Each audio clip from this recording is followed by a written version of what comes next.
Hello అండి, welcome to best kitchen. నేను మీ రాధికాని. Best కిచెన్లో ఈరోజు నేను చేయబోతున్న రెసిపీ ఎంతో టేస్టీగా ఫ్లఫీగా ఉండే బనానా చాకో చిప్స్ కేక్. ఇది చాలా టేస్టీగా ఉంటుందండి. పిల్లలైతే దీన్ని చాలా ఇష్టంగా తింటారు.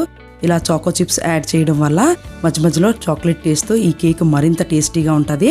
నా ఛానల్ తప్పకుండా సబ్స్క్రైబ్ చేయండి. మీకు ఈ రెసిపీ నచ్చినట్టయితే మీ ఫ్రెండ్స్కి షేర్ చేయండి. పక్కనే ఉన్న బెల్ ఐకాన్ని ప్రెస్ చేయడం మర్చిపోద్దండి. దానివల్ల నా రెసిపీస్ నోటిఫికేషన్ మీకు వస్తుంది. దీని తయారీ విధానం, కావాల్సిన పదార్థాలు ఇప్పుడు చూద్దాం. దీనికి ముందుగా 2 బనానాస్ తీసుకోవాలండి. ఈ విధంగా 2 మీడియం సైజ్ బనానాల్ని చిన్న ముక్కలుగా కట్ చేసుకొని ఒక మిక్సింగ్ బౌల్లో వేసుకోవాలి. ఇప్పుడు దీన్ని మ్యాషర్తో కానీ విస్కర్తో కానీ దీన్ని మెత్తని గుజ్జులాగా పేస్ట్ లాగా దీన్ని తయారు చేసుకోవాలి. ఈ విధంగా బాగా మెత్తని అరటిపళ్ళు తీసుకుంటే ఈ కేక్ చాలా బాగుంటుందండి. బాగా మగ్గిన అరటిపళ్ళను మాత్రమే తీసుకోవాలి. ఇప్పుడు దీన్ని మ్యాష్ చేసుకున్నాక ఇందులో ఒక కోడిగుడ్డుని ఈ విధంగా బ్రేక్ చేసుకొని వేసుకోవాలి. ఇప్పుడు 2 లేక 3 స్పూన్ల వరకు తేనెని తీసుకోవాలండి. నేను ఇక్కడ ఒక పెద్ద గరిటెని యూజ్ చేశాను. ఈ విధంగా 2 లేక 3 స్పూన్ల వరకు తేనెని వేసుకోవాలి. హనీ వేసుకోవడం వల్ల ఈ కేక్ మరింత టేస్టీగా ఉంటుంది.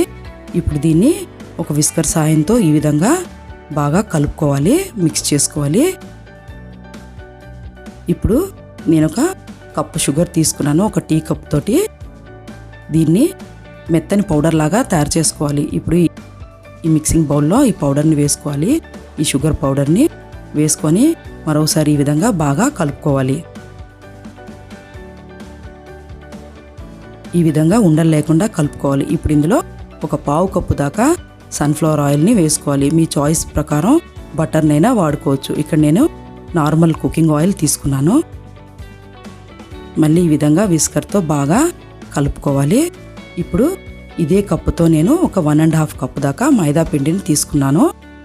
మనం కావాల్సినంత వేసుకొని నెమ్మదిగా చూసుకుంటూ మన కన్సిస్టెన్సీ సరిపడా మైదా పిండిని కొంచెంగా ఈ విధంగా కలుపుకోవాలి. ఒకేసారి మైదా పిండి వేసుకోకూడదండి. ఈ విధంగా కలుపుకున్న తర్వాత మనం ఒక స్పూను ఎసెన్స్ని, వెనిలా ఎసెన్స్ని వేసుకోవాలి. ఒక స్పూను బేకింగ్ పౌడరు, ఒక 1/2 స్పూను వంట సోడా. ఈ విధంగా అన్నీ వేసుకొని మరొకసారి బాగా కలుపుకోవాలి. ఫైనల్గా మనం ఇందులో కాస్తంత కూల్ మిల్క్ని కలుపుకోవాలి. కూల్ మిల్క్ కలుపుకోవడం వల్ల కేక్ అనేది చాలా ఫ్లఫీగా కన్నకన్నాలుగా టేస్టీగా వస్తుంది. ఫైనల్గా ఇప్పుడు మనం చాకో చిప్స్ని ఇందులో సగం చాకో చిప్స్ని కేక్ బ్యాటర్లో కలుపుకొని మిగిలిన చాకో చిప్స్ని పైన స్ప్రెడ్ చేసుకోవాలి. ఇప్పుడు ఈ విధంగా చాకో చిప్స్ వేసుకున్నాక బాగా కలిపెట్టాలి.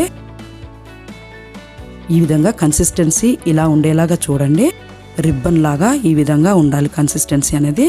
మరీ థిక్గా కాకుండా పల్చగా కాకుండా ఉండాలి. ఇప్పుడు దీన్ని బేక్ చేయడం కోసం ఒక పాత్రను తీసుకోవాలి.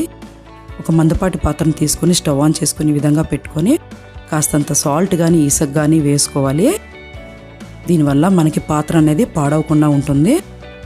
ఇప్పుడు దీన్ని ప్రీహీట్ చేసుకోవాలి. ఈలోగా మనం ఒక కేక్ మౌల్డ్ని తీసుకొని దానికి ఈవెన్గా ఆయిల్ని ఈ విధంగా స్ప్రెడ్ చేసుకోవాలి. ఆయిల్ అంటించడం వల్ల కేక్ అనేది మనకి ఈజీగా డీమోల్డ్ అవుతుంది. ఇప్పుడు దాని మీద కాస్తంత మైదా పౌడర్ డస్టింగ్ చేసుకోవాలి. మైదా పిండిని ఈ విధంగా ఈవెన్గా మనం కేక్ మౌల్డ్కి స్ప్రెడ్ చేసుకొని ఈ ఎక్స్ట్రా పిండిని తీసేసుకోవాలి.